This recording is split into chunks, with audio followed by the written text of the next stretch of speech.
আসসালামু আলাইকুম। আপনাদের সবাইকে ছাত্র জনতার বিপ্লবে সিক্ত নতুন বাংলাদেশে স্বাগত জানাচ্ছি। গভীর শ্রদ্ধা জানাচ্ছি জুলাই আগস্ট মাসে ফ্যাসিবাদের বিরুদ্ধে ছাত্র জনতার অভ্যুত্থানে নিহত সকলের প্রতি। তাদের আত্মার মাগফিরাত কামনা করছি। তাদের আত্মত্যাগের বিনিময়ে নতুন বাংলাদেশ গড়ার শপথ নিয়ে আমি আপনাদের কাছে কিছু কথা বলতে চাই। শরণার্থীকালের ভয়াবহ বন্যায় যারা মৃত্যুবরণ করেছেন, যারা অসুস্থ হয়ে পড়েছেন বা যারা সর্বস্ব হারিয়েছেন, যারা দুঃসহ জীবন যাপন করছেন, তাদের স্মরণে রেখে আজকের কথাগুলো বলছি। বন্যা দুর্গতদের জীবন দ্রুত স্বাভাবিক করার জন্য যাবতীয় উদ্যোগ সরকারি বেসরকারি পর্যায়ে নেবার আয়োজন করেছি। ভবিষ্যতে সকল ধরনের বন্যা প্রতিরোধে আমাদের আভ্যন্তরীণ এবং প্রতিবেশীদের সঙ্গে যাতে যৌথভাবে নেওয়া যায় সে আলোচনা শুরু করেছে। প্রিয় দেশবাসী, আপনারা জানেন বিপ্লবী ছাত্র জনতা জাতির এই ক্রান্তি লগ্নে আমাকে এক গুরু দায়িত্ব অর্পণ করেছে। তারা নতুন এক বাংলাদেশ গড়তে চায়। নতুন প্রজন্মের এই গভীর আকাঙ্ক্ষাকে বাস্তবে রূপ দেওয়ার সংগ্রামে আমি একজন সহযোদ্ধা হিসেবে তাদের সঙ্গে যোগ দিয়েছি। দেশের সকল বয়সের, সকল পেশার, সকল মতের, সকল ধর্মের সবাইকে বিনা দ্বিধায় এই সংগ্রামে যোগ দেওয়ার আহ্বান জানাচ্ছি। প্রিয় দেশবাসী, লক্ষ লক্ষ শহীদের রক্তের বিনিময়ে এবং লক্ষ লক্ষ মা বোনের আত্মদানের বিনিময়ে যে বাংলাদেশ আমরা পেয়েছিলাম তা ফেসিবাদ এবং স্বৈরাচারের হাতে ধ্বংস হয়ে গেছে। আপনারা দেখেছেন আমাদের প্রতিটি প্রতিষ্ঠানকে তারা কিভাবে শেষ করেছে। দেশের রন্ধ্রে রন্ধ্রে ঢুকে গেছে দুর্নীতি। এমন এক দেশে আমাদের দেশ রূপান্তরিত হয়েছে যেখানে স্বৈরাচারের পিয়নও দুর্নীতির মাধ্যমে 400 কোটি টাকার সম্পদ করার মতো অকল্পনীয় কাজ করে গেছে নির্বিবাদে। শিক্ষা খাতকে পঙ্গু করে দিয়েছে। ব্যাংকিং ও শেয়ার বাজার খাতে লুটপাট, প্রকল্প ব্যয়ে বিশ্ব রেকর্ড, অবাধ সম্পদ পাচার, আইন শৃঙ্খলা রক্ষাকারী সংস্থাকে নিজ দলের পুতুলে রূপান্তর, বাক স্বাধীনতা হরণ, মানবাধিকার হরণ, এসবই হিমশৈলের অগ্রভাগ মাত্র। ক্ষমতা কুক্ষিগত করতে ফ্যাসিবাদী সরকার খর্ব করেছে জনগণের সাংবিধানিক ক্ষমতা ও অধিকার। দুঃশাসন, দুর্নীতি, অন্যায়, অবিচার, নিপীড়ন, বিচারের নামে প্রহসনের মাধ্যমে জনসুরক্ষা বিপন্ন করেছে। জনগণকে নির্যাতন, বঞ্চনা ও বৈষম্যের মুখোমুখি দাঁড় করিয়ে দিয়েছে। নতুন প্রজন্মের মানুষ সহ কোটি কোটি মানুষের ভোটাধিকারকে বছরের পর বছর হরণ করেছে। মানুষের এগিয়ে যাওয়ার পথে সকল ধরনের প্রতিবন্ধকতা তৈরি করে স্বৈরাচার তার নিজের, পরিবারের ও দলের কিছু মানুষের হাতে দেশের মালিকানা তুলে দিয়েছে। প্রিয় দেশবাসী, কিন্তু এই দ্বার প্রান্তে দাঁড়িয়েই আমাদের গড়তে হবে স্বপ্নের বাংলাদেশ। বৈষম্যহীন, শোষণহীন, কল্যাণময় এবং মুক্ত বাতাসের রাষ্ট্রের যে স্বপ্ন নিয়ে ছাত্র জনতা আন্দোলনে ঝাঁপিয়ে পড়েছিল, আমি তাদের সেই স্বপ্ন পূরণে অঙ্গীকারবদ্ধ। আপনাদের সবাইকে এই শুভলগ্নে তাদের স্বপ্ন পূরণে সমস্ত শক্তি নিয়ে এগিয়ে আসার আহ্বান জানাচ্ছি। তাদের স্বপ্ন আমাদের স্বপ্ন। জাতীয় জীবনে তরুণরা একটা মহা সুযোগ সৃষ্টি করে দিয়েছে। আমরা সবাইকে সুযোগ ব্যবহার করার কাজে এগিয়ে আসতে আহ্বান জানাচ্ছি।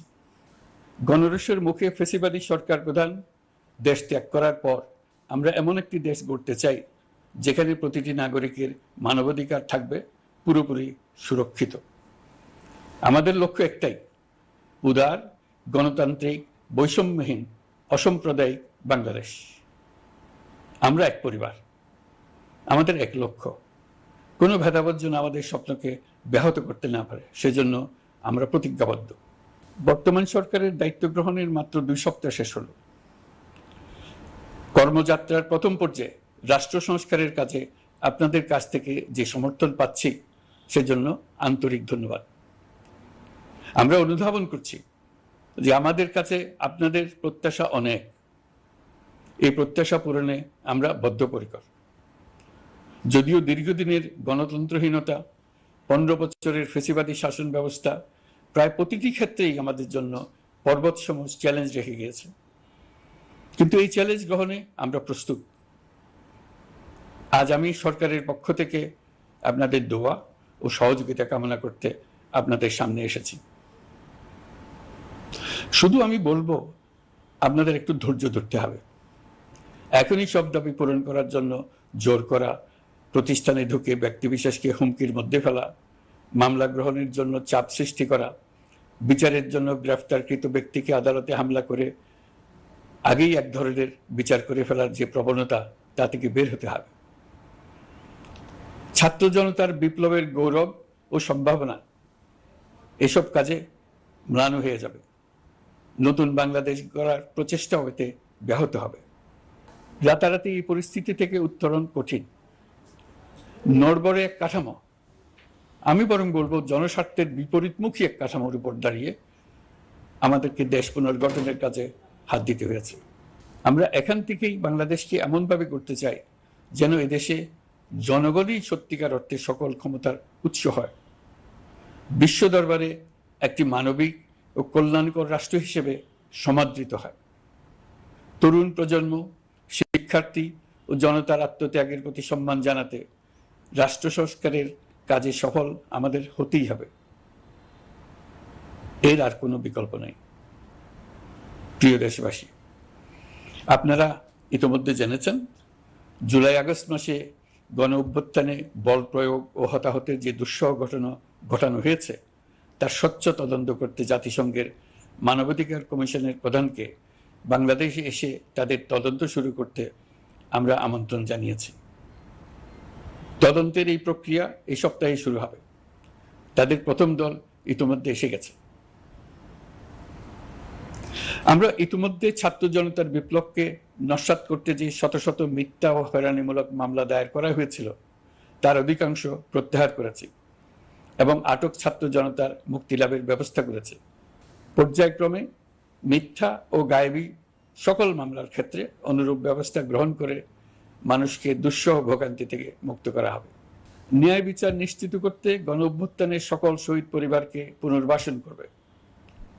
সকল আহত শিক্ষার্থী ও জনতার চিকিৎসার সম্পূর্ণ ব্যয় সরকার বহন করবে।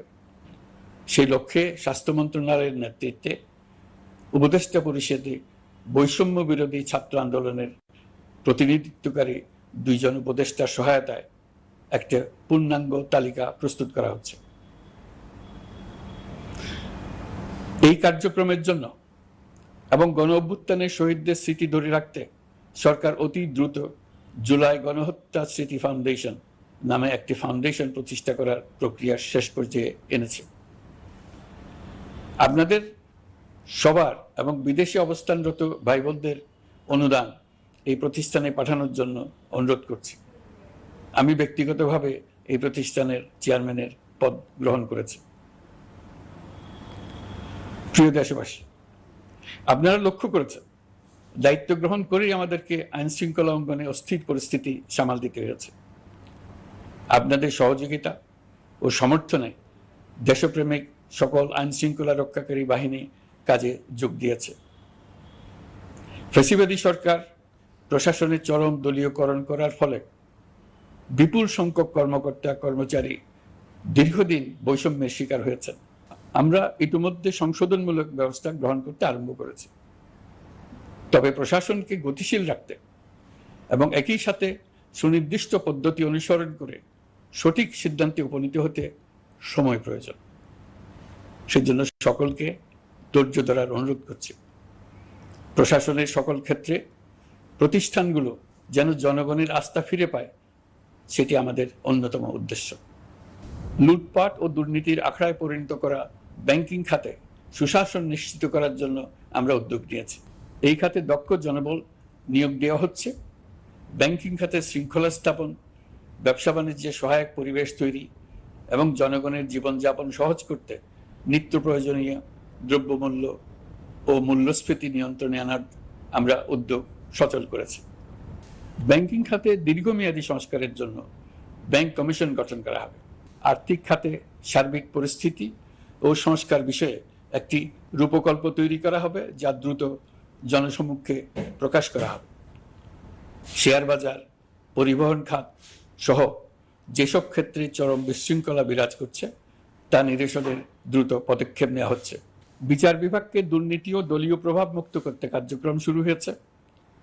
একটি সুনির্দিষ্ট প্রক্রিয়ার মধ্য দিয়ে বিচার বিভাগের স্বাধীনতা ও জবাবদিহিতা নিশ্চিত করার উদ্যোগ নেওয়া হয়েছে।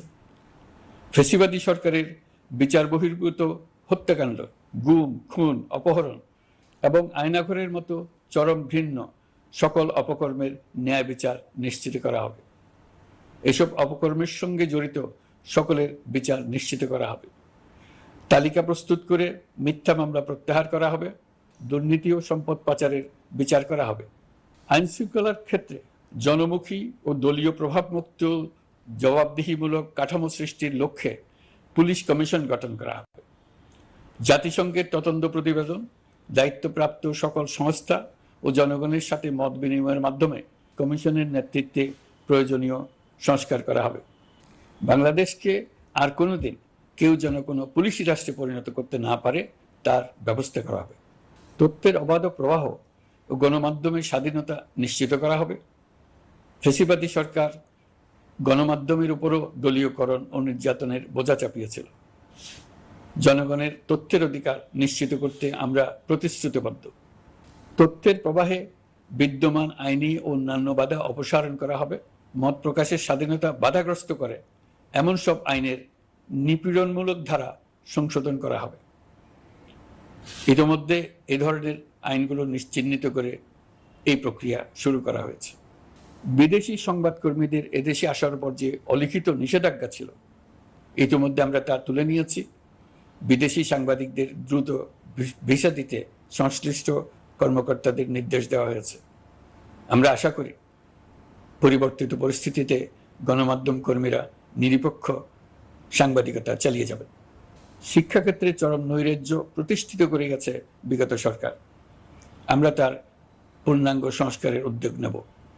এটা আমাদের অন্যতম অগ্রাধিকার। আপনারা জানেন, দায়িত্ব গ্রহণের পর দ্রুততম সময়ের মধ্যে সকল শিক্ষা প্রতিষ্ঠান খুলে দেওয়া হয়েছে। শিক্ষার্থীদের জন্য সৃজনশীল, নিরাপদ ও ভীতিমুক্ত পরিবেশ নিশ্চিত করা আমাদের অঙ্গীকার।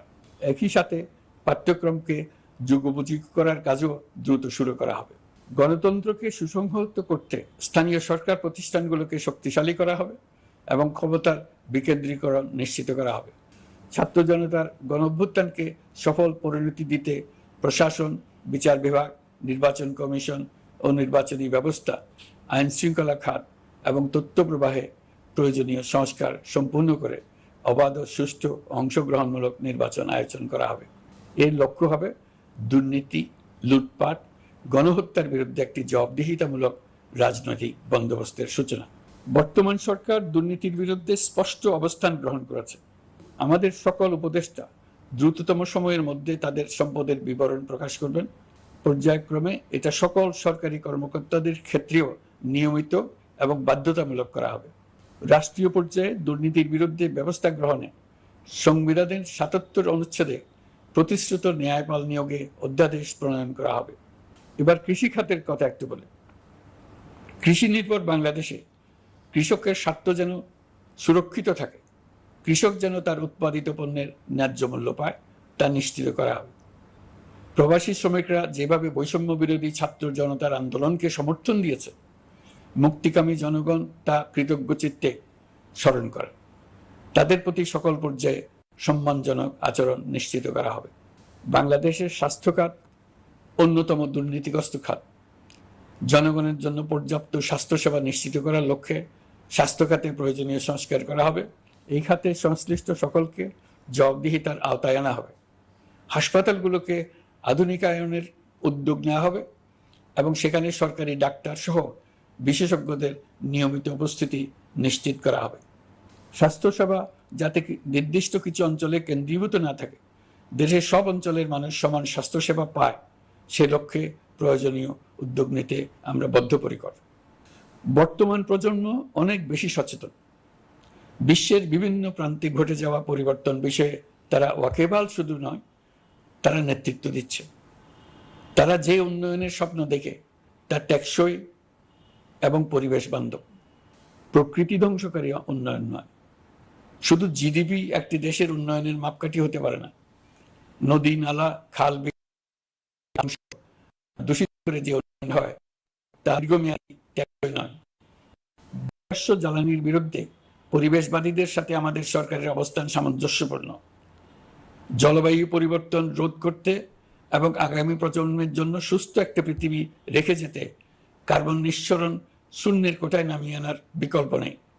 আমাদের সরকার পরিবেশ ও জলবায়ু রক্ষায় সর্বোচ্চ গুরুত্ব দেবে। এই কার্যক্রমে তরুণ সম্প্রদায়কে সম্পৃক্ত করা হবে। ইতোমধ্যে বিভিন্ন রাষ্ট্র ও জাতিসংঘ বর্তমান সরকারের কর্মসূচির প্রতি সমর্থন ব্যক্ত করেছে। আমরা সকল রাষ্ট্রের সাথে বন্ধুত্বপূর্ণ সম্পর্ক বজায় রাখব। আমাদের পররাষ্ট্রনীতির ভিত্তি হবে পারস্পরিক আস্থা, বিশ্বাস ও সহযোগিতা। আমরা মানবাধিকার আইন সহ সকল আন্তর্জাতিক আইনের প্রতি শ্রদ্ধাশীল। আমাদের পক্ষ থেকে গুম বিষয়ক আন্তর্জাতিক চুক্তির পক্ষরাষ্ট্র হওয়া সহ বিভিন্ন পদক্ষেপ নেওয়া হয়েছে। ইতিমধ্যে পক্ষভুক্ত এমন সকল আঞ্চলিক ও দ্বিপাক্ষিক চুক্তি ও সমঝোতা বাস্তবায়ন করে যাব। আমাদের সরকার রোহিঙ্গা সমস্যার বাস্তবসম্মত সমাধানের লক্ষ্যে আন্তর্জাতিক সম্প্রদায়ের সাথে কাজ করে যাবে। আমরা জাতীয় ঐক্যে বিশ্বাসী। প্রয়োজনীয় সংস্কারের লক্ষ্যে রাজনৈতিক ঐক্যের মধ্য দিয়ে নিশ্চিত করা হবে নারী, শিশু, প্রতিবন্ধী, ধর্মীয় সংখ্যালঘু, আদিবাসী সকলেই এদেশের নাগরিক এবং সমান আইনের সুরক্ষার অধিকারী। তাদের সকলের মানবিক অধিকার সহ অন্যান্য সকল অধিকার নিশ্চিত করার উদ্যোগ নেওয়া হবে। এই জন্য আমি উপদেষ্টা পদমর্যাদা সম্পন্ন একজন বিশেষ সহকারী নিয়োগ দিয়েছি, যার দায়িত্ব হবে জাতীয় সংহতি উন্নয়ন। বন্যা কবলিত এলাকার সকল মানুষের দুর্ভোগ লাঘবে সরকার সঠিক সহায়তা দেওয়ার জন্য সরকারের যত কার্যক্রম আছে তাদের সচল করেছে। ইতিমধ্যে উপদেষ্টাবৃন্দ বিভিন্ন এলাকার দায়িত্ব নিয়ে এলাকায় গেছেন।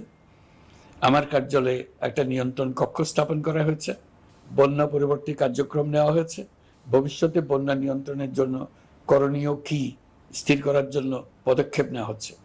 দেশপ্রেমিক সেনাবাহিনী, পুলিশ, বিজিবি, র্যাবকে গুম নির্যাতনের কাজে লাগিয়ে তাদের কলঙ্কিত করা হয়েছে। তারা দেশের গৌরব। তাদেরও কিছু অতি উৎসাহী সদস্যের কারণে পুরো বাহিনীকে আমরা কলঙ্কিত দেখতে চাই না। আমরা অপরাধীদের চিহ্নিত করতে চাই এবং তাদের শাস্তি দিতে চাই, যেন ভবিষ্যতে কারো হুকুমে দেশপ্রেমিক কোনো বাহিনীর, পুলিশের, র্যাবের কোনো সদস্য হত্যাকাণ্ড, গুম ও অত্যাচারে জড়িত হওয়ার সাহস না করে। তাদের কাছে হুকুম যত বড় কর্তৃপক্ষের কাছ থেকে আসুক না কেন, তারা তা উপেক্ষা করবে। ভবিষ্যতে উপরওয়ালার হুকুমে এমন ঘৃণ্য কাজ করতে বাধ্য হয়েছে এমন ব্যাখ্যা কারো কাছে গৃহীত না হয় তার ব্যবস্থা করা হবে।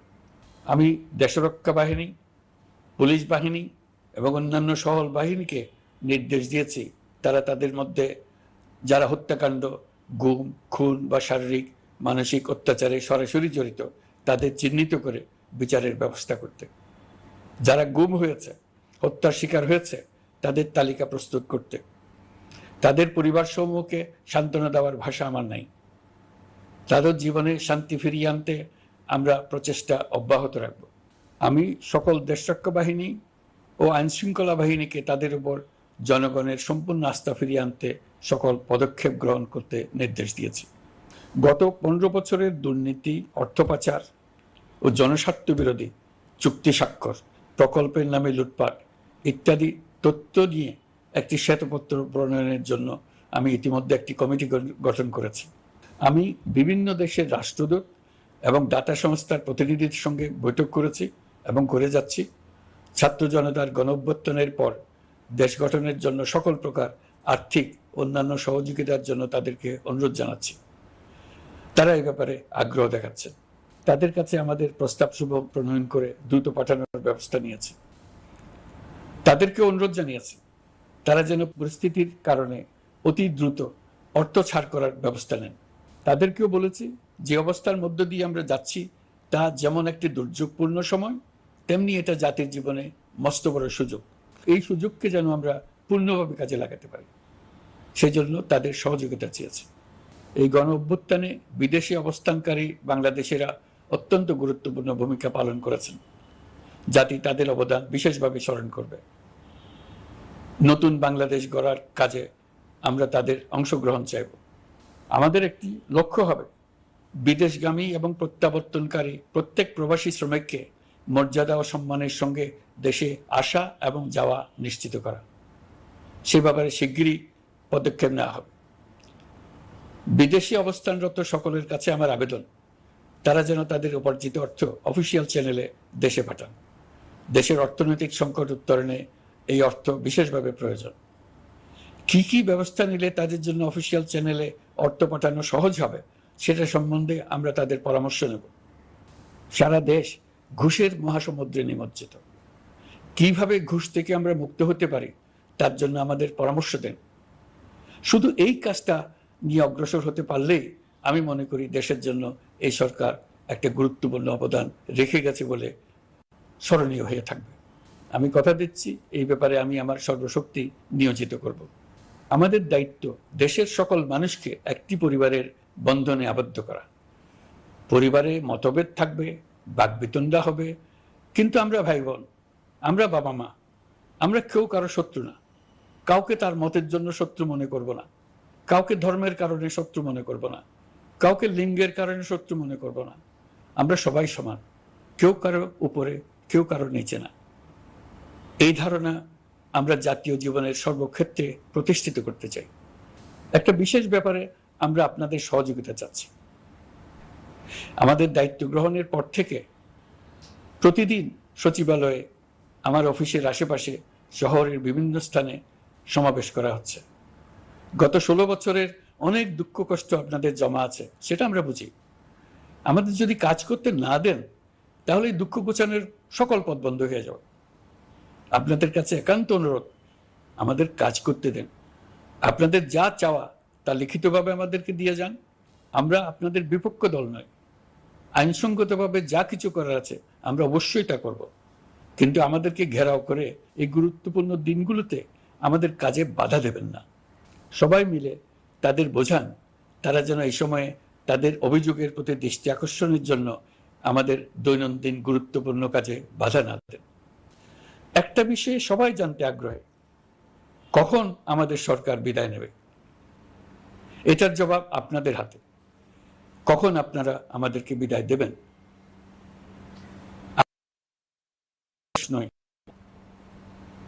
নিজ নিজ পেশায় আমরা আনন্দ পাই। দেশের সংকটকালে ছাত্রদের আহ্বানে আমরা এই দায়িত্ব গ্রহণ করেছি। আমরা সমস্ত শক্তি দিয়ে দায়িত্ব পালন করব। আমাদের উপদেষ্টা মণ্ডলীও এই লক্ষ্যে উদ্বুদ্ধ হয়ে সবাই মিলে একটা টিম হিসেবে কাজ করে যাচ্ছি। কখন নির্বাচন হবে সেটা সম্পূর্ণ রাজনৈতিক সিদ্ধান্ত, আমাদের সিদ্ধান্ত নয়। দেশবাসীকে ঠিক করতে হবে আপনারা কখন আমাদেরকে ছেড়ে দেবেন। আমরা ছাত্রদের আহ্বানে এসেছি, তারা আমাদের প্রাথমিক নিয়োগকর্তা। দেশের আপামর জনসাধারণ আমাদের নিয়োগ সমর্থন করেছে। আমরা ক্রমাগতভাবে সবাইকে বিষয়টি স্মরণ করিয়ে যাব, যাতে হঠাৎ করে এই প্রশ্ন উত্থাপিত না হয় আমরা কখন যাব। তারা যখনই বলবে আমরা চলে যাব। আমরা সংস্কারের অংশ হিসেবে নির্বাচন কমিশনকেও সংস্কার করব। কমিশনকে যে কোনো সময় আদর্শ নির্বাচনের জন্য প্রস্তুত রাখব। আমরা বিভিন্ন সংস্কারের কাজ শুরু করেছি। দেশবাসীকে অনুরোধ করব একটা আলোচনা শুরু করতে। আমরা সর্বনিম্ন কি কি কাজ সম্পূর্ণ করে যাব, কি কি কাজ মোটামুটি করে গেলে হবে। এই আলোচনার মাধ্যমে আমরা একটা দিক নির্দেশনা পেতে পারি। তবে চূড়ান্ত সিদ্ধান্ত রাজনৈতিক সিদ্ধান্ত, সেটা রাজনৈতিক আলোচনা থেকেই আসবে। এই দিক নির্দেশনা না পেলে আমরা দাতা সরকার এবং আন্তর্জাতিক অর্থনৈতিক প্রতিষ্ঠানসমূহের সঙ্গে আলোচনায় দৃঢ়তার সঙ্গে অগ্রসর হতে পারছি না। আমি নিশ্চয়তা দিচ্ছি, আমরা আমাদের পক্ষ থেকে মেয়াদ বৃদ্ধির কোনো প্রশ্ন তুলব না। আমরা আপনাদের সকলের দোয়া চাই।